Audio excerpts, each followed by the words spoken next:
ठीक है रोल है बोलिए अपना परिचय दीजिए। मैं मधुलिका यादव, पूर्व vice chairman UP bar council. मैं बोलो। आज प्रेस क्लब में अधिवक्ता संशोधन बिल 2025 के संदर्भ में एक सेमिनार का आयोजन किया गया है और हम सभी अधिवक्ता बंधु जो है, पूरे भारत के अधिवक्ता बंधु जो है, इसका विरोध कर रहे हैं। इसमें जो मुख्य बिंदु हैं, वैसे तो पूरे का ही हम चाहते हैं कि पूरा का पूरा ही समाप्त कर दिया जाए और इसको बिल्कुल भी जो है, जो पहले वाला एडवोकेट एक्ट था वही ठीक था, उसी को लागू रहने दिया जाए।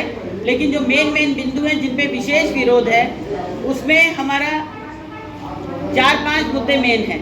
पहला ये जो सेक्शन 35A का नया प्रावधान ला रहे हैं, उसमें इन्होंने ये कहा कि अगर किसी अधिवक्ता के विरुद्ध डिसिप्लिनरी प्रोसीडिंग्स चल रही हैं, तो डिसिप्लिनरी प्रोसीडिंग्स में बार काउंसिल की डिसिप्लिनरी कमेटी को अधिवक्ता के ऊपर 3 लाख तक का जुर्माना करने की जो है उसको पावर हो गई और उस पूरी प्रक्रिया को चलाने में जितना खर्चा बार काउंसिल का आएगा, वो खर्चा भी बार काउंसिल जो है उस अधिवक्ता से वसूल सकती है जिसके खिलाफ की शिकायत हुई है। तो इस पे बहुत ही सख्त हम लोगों को आपत्ति है, क्योंकि 99% अधिवक्ताओं के खिलाफ द्वेष भावना से ग्रसित होकर फर्जी शिकायतें की जाती हैं। उसके बाद एक मैटर ये लाए हैं ये कि साहब 3 मेंबर जो है बार काउंसिल में सरकार बैकडोर से जो है उनको नॉमिनेट करके करेगी।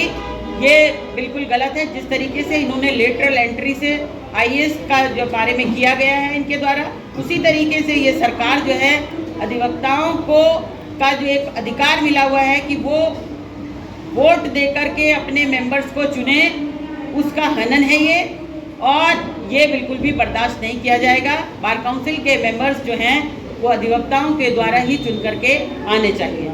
फिर एक इन्होंने संशोधन लाए हैं ये कि साहब जो बार काउंसिल में जो कमेटी है, जैसे कमेटी को ये जो बार काउंसिल है वो उसको तो है कि 5 साल बाद चुनाव कराना है, लेकिन 5 साल बाद अगर चुनाव नहीं करा पाते हैं तो 6 महीने का पहले एक्सटेंशन दिया जाता था। अब इन्होंने कहा है कि 18 महीने तक का एक्सटेंशन दिया जा सकता है, जिसका कि हम विरोध करते हैं। पहले तो ये कि 5 साल के अंदर ही चुनाव कराएं और यदि एक्सटेंशन दिया जाए तो ज़्यादा से ज़्यादा 6 महीने का दिया जाए।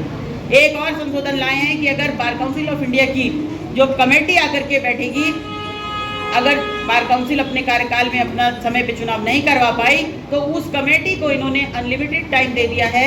उस कमेटी का भी समय सीमा निर्धारित होनी चाहिए, 6 महीने के अंदर अंदर वो अपना जो है कार्य करा लें।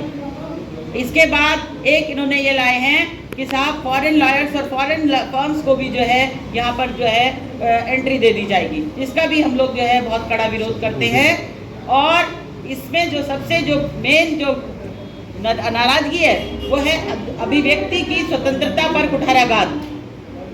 ऐसा प्रावधान कभी आपने सुना नहीं होगा कि अधिवक्ता हड़ताल नहीं कर सकता, अधिवक्ता बायकॉट नहीं कर सकता, अधिवक्ता जो है वो अब्सेंट नहीं रह सकता, अधिवक्ता जो है किसी भी प्रकार का विरोध प्रदर्शन अपने किसी भी न्यायिक अधिकारी के खिलाफ नहीं कर सकता।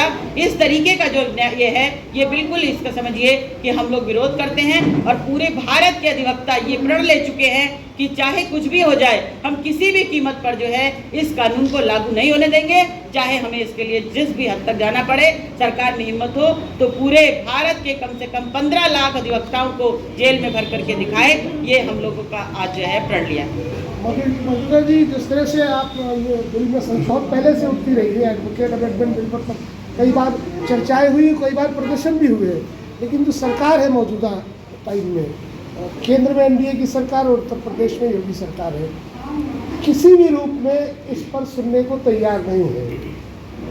प्रदर्शन बहुत होते हैं, प्रेस कॉन्फ्रेंस बहुत सारी की जाती है। एक निर्णायक जो लड़ाई होनी चाहिए अधिवक्ताओं की, 15 लाख अधिवक्ता पूरे देश में, मुझे नहीं लगता है कि उस तरह से एकजुटता अधिवक्ताओं में दिख रही।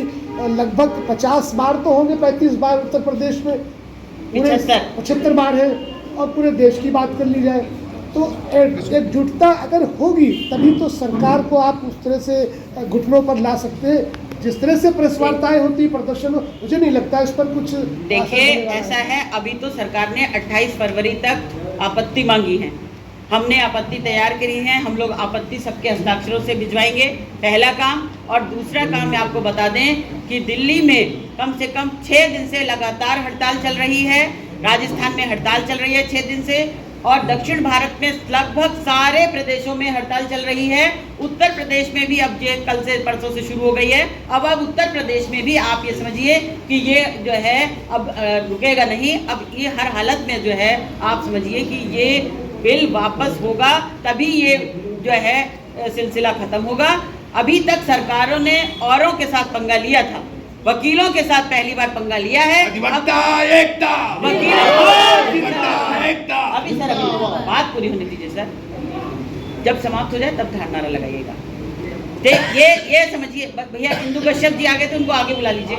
आइए सर, सर इधर आइए, नमस्कार सर, इधर आइए सर, को इधर आइए, आइए भैया इधर आइए, बेटा जरा सर को इधर जगह दे।